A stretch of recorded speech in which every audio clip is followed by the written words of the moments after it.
देखिए पहुंचते हुए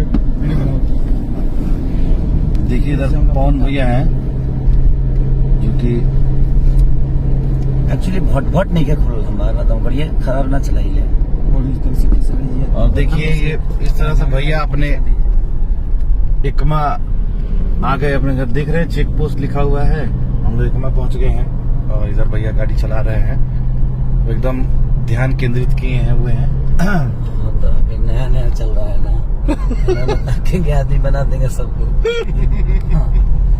इसीलिए आप लोग थोड़ा सा साइलेंट रहे, गाना वाना बजाइए थोड़ा।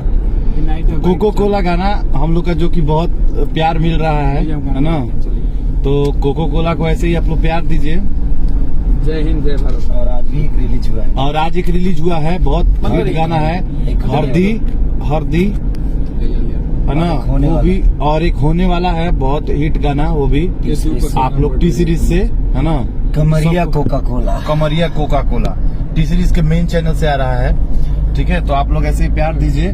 और अभी भैया कंटिन्यू गाड़ी चला ही रहे हैं, आज इनको मेहनत ज्यादा ही करना पड़ा, शो के बाद गाड़ी चला रहे हैं भैया।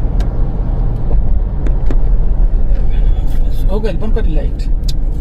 चलिए चलते हैं हम लोग, अब बंद करते हैं क्योंकि फोन में पता नहीं क्यों परेशान है।